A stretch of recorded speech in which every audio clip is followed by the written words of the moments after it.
say it could be a truth. You're going to say you're being wildly clear. That's what I have. Right? Set mousetrap for the bear that is President Trump, and he walks on it. She walks on it, it stops, she turns around to the president, and she just leads the president up and walks. So she was unfazed by it. Had a massive issue. And you know, the president being frozen there in one place makes him vulnerable. Unless he can walk. They act like they dropped him into shark-infested waters. It was an escalator. You know what another word for frozen escalator is? Stairs.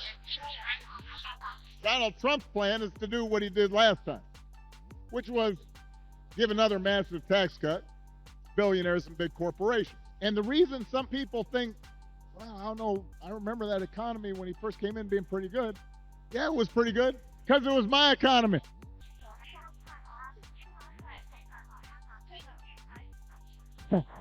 We had 75 straight months of job growth that I handed over to him. Trump always wanted people to remember him as a great hero in history. But every time his name comes up, it doesn't sound like something serious. It sounds more like a joke from a late-night comedy show. Instead of big statues, people make silly jokes about him. Instead of monuments, he gets turned into memes. And instead of respect, most people just roll their eyes. That's when Jimmy Kimmel and Barack Obama step in. With sharp jokes and calm words, they quickly break apart the big story Trump tries to sell about himself, like cheap perfume that never really works. He did his best to cancel me. Instead, he forced millions of people to watch the show. That backfired bigly. He might have to release the Epstein files to distract us from this now. Here's a 78-year-old billionaire who has not stopped whining about his problems since he rode down his golden escalator 9 years ago. It has been a constant stream of gripes and grievances that's actually been getting worse now that he's afraid of losing the comment. If you are enjoying this video, don't forget to subscribe to the channel and hit the bell icon. Now, Kimmel wastes no time. He says Trump is like a broken GPS, loud, bossy, and always sure he's right, but leading everyone into dead ends. Trump doesn't use facts or logic. He just follows his ego and whatever thought pops into his head at 3 a.m. It's not turn right at the next street. It's more like swerve into chaos because it feels fun. They act like they dropped him into shark-infested waters. It was an escalator. You know what another word for frozen escalator is? Stairs. I mean, I'm starting to get confused. Is he the strongest, healthiest, most physically powerful man-beast ever elected president, or a brittle-boned grandma with osteoporosis? I don't know. Obama, speaking in his calm way, looks at the bigger picture. He doesn't need to shout. He just shows how silly it is that Trump thinks angry Twitter posts are the same as being a president. Past presidents left behind big laws and leadership. Trump left behind angry rants. He turned press briefings into circus shows and world meetings into reality TV episodes. For Obama, it's not just about party politics. It's about watching the most important job in the world turn into a joke. There's the childish nicknames, crazy conspiracy theories, this weird obsession with crowd sizes. I heard someone compare Trump to the neighbor who keeps running his leaf blower outside your window every minute of every day. From a neighbor, that's exhausting. From a president, it's just dangerous. Kimmel makes fun of Trump's obsession with crowd sizes. He says Trump treats every event like a game to prove how many people love him. Instead of working on world problems, he counts heads in a stadium like a teenager checking likes on Instagram. The sad part? His need for attention just makes people laugh even more. When a leader spends more time making numbers look big than solving real problems, comedians don't even need to try hard. He looks silly on his own. More. The White House was told by ABC that his show was canceled. No, they weren't. Something happened between then and now because his audience is gone and his talent was never there. That I can't argue with. Shut the f up. The freedom of speech is only for me. Obama carefully shows the difference between Trump's big words and the reality. Trump promised greatness, but ended up with broken deals, weak friendships with other countries, and non-stop scandals. What was supposed to be a golden era looks like a cheap sale of America's good name. While Trump begs for applause, Obama reminds everyone that real leaders don't shout for claps. They earn them by doing real work. Trump doesn't get it. He surrounds himself with people who agree with everything he says, while the rest of the world just laughs. It wasn't something he did. I had spent 8 years cleaning up the mess that the Republicans had left me the last time. So just in case everybody has a hazy memory, he didn't do nothing except those big tax cuts. Kimmel points out the silly things Trump does every day. His wild hand movements, his trouble saying simple words, his strange habit of giving people silly nicknames. All of it shows his insecurity. The White House became his comedy stage, but the jokes weren't funny. They were just sad. He always wanted to look tough, but he just looked foolish. Obama adds how the world saw it too. Other countries didn't see Trump as a leader. They saw him as a showman who got lost in politics. Where leaders once showed patience and knowledge, Trump gave them noise and bragging.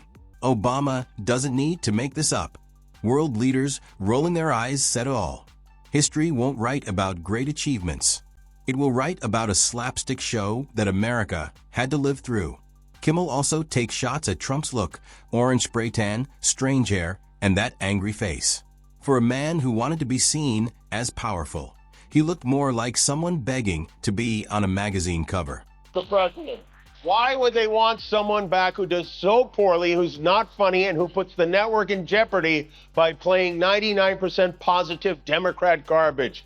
Who puts the network in jeopardy? You hear that? There's the threat again. This time straight from FCC Biscuit's mouth. He goes, he says, I think we're going to test ABC out on this. Let's see how we do. Last time I went after them, they gave me $16 million. This one sounds even more lucrative. A true bunch of losers. Obama talks about legacy. Every president thinks about how history will remember them. But Trump took it to a crazy level. He wanted bigger monuments, longer speeches, and grander headlines. But the more he tried, the more obvious it became. History won't treat him as a hero. He will be remembered as a warning. What happens when someone cares more about brand and image than brains and service? Obama doesn't need to yell. He calmly shows that Trump's true legacy is a joke. Kimmel keeps it going, making fun of Trump's hate for facts. Trump loves being right, but he is wrong almost all the time. Everything he says feels like it belongs in a blooper reel. Experts, scientists, generals, economists get ignored so Trump can follow his gut, which only leads to more embarrassment. Kimmel says Trump is like someone who refuses to use GPS but insists they know a shortcut, straight into traffic. Obama reminds everyone that true power doesn't shout. By showing this difference, Obama tears down Trump's story and shows it's nothing but empty bragging covered in gold paint. So we have the spectacle of my successor in the Oval Office making broad claims around certain drugs and autism that have been continuously disproved. And the degree to which that undermines public health, the degree to which that can do harm to women. Kimmel jokes about Trump's obsession with TV ratings. For Trump, success wasn't about real achievements. It was about how many people watched him. He treated speeches like TV episodes and crises like special events for attention. Everything was staged, everything exaggerated. But the truth? America wasn't entertained. It was tired. The presidency stopped being leadership and turned into a never-ending audition for fame. Obama talks about how past leaders handled pressure with quiet dignity. Trump, on the other hand, loves chaos and thinks noise is power. The sad part is that the White House used to be a symbol of stability. Under Trump, it became as unstable as he was. Kimmel also mocks Trump's golf habit. For a man who said he would work harder than anyone else, he seemed to spend most of his time on the golf course.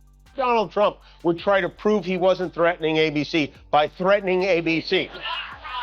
And you almost have to feel sorry for the people who work for him, who try to clean up the messes. They've been bending over backwards to say, oh, he never threatened. J.D. Vance today made the claim that what the FCC chairman said was a joke, which, I don't know, maybe that was a joke? I don't know. They go to all these lengths to say, oh, it wasn't coercion. The president was just musing. And then the second Trump is alone, he sits on the toilet, he gets his grubby little thumbs on his phone, and he immediately blows their excuses to smithereens and says, it was ratings that got me fired. It's even funnier because Trump used to shame other people for playing too much golf. Now, golf became his escape. Kimmel turns that into a running joke. Trump promised nonstop work, but ended up working on his swing instead. For comedians, that's gold. And it wasn't just about wasted time. The golf trips cost taxpayers a lot of money too. While normal Americans struggled to save money, Trump was spending their taxes on security and travel for his golf games. Kimmel says it shows what Trump's presidency was really about: fun and image, not duty and hard work. Every golf trip was a perfect example of how Trump turned the highest office into his personal playground. You know, Donald, how can someone so old be so childish? It's Benjamin can't button his pants. You talk about how much time Trump wastes playing golf. He seems to be spending a lot more time posting dumb AI videos lately. Our governor, Gavin Newsom, has been roasting him online, and so now Trump is doubling up. Last night, he posted a whole string of deep fakes, including these.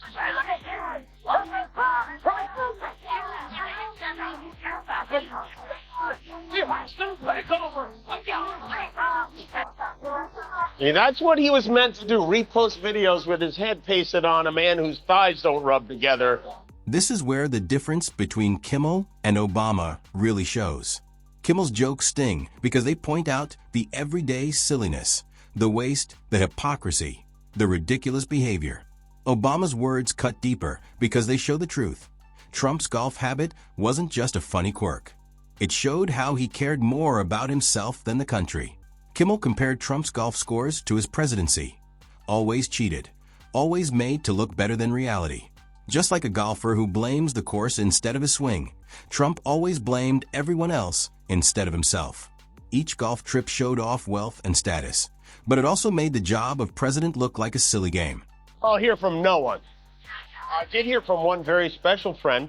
Moments after we taped our show last night, the Mad Red Hatter wrote, "I can't believe ABC fake news gave Jimmy Kimmel his job back."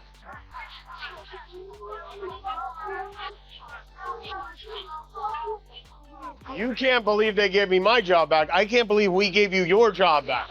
Kimmel makes fun of the split-screen moments.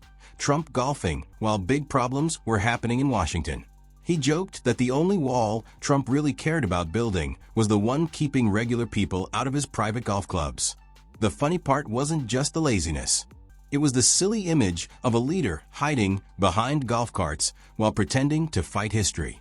Obama, with his calm words, explains the bigger meaning. Golf wasn't just a hobby. It was Trump's way of running away from problems. Every time he went golfing, it showed he didn't want to face his responsibilities. Leadership needs presence and strength. Trump chose leisure instead, and he kept saying he was winning, hoping someone would believe him. In golf, that's cheating. In politics, it's chaos. Speaking of Vladimir Putin, Trump held a virtual meeting with leaders from the EU today to talk about that war in Ukraine. He said he would end in 24 hours. This is his thing now.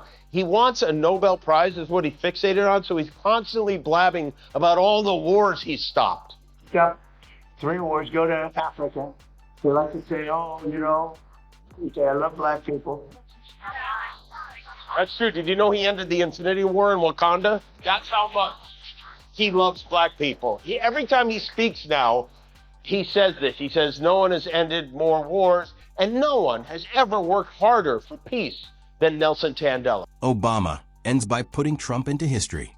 Past presidents had hobbies too, but they never let them become more important than the job.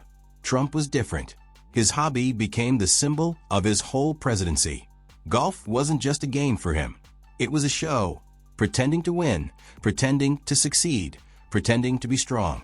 Kimmel and Obama attack this from two sides. Kimmel uses comedy, pointing out the silly stuff. Obama uses calm words, showing the sad truth. Together, they prove the same point. Trump's golf obsession tells the whole story of his time in office. Kimmel makes it funny. Obama makes it serious. But both agree it shows exactly what kind of president he was.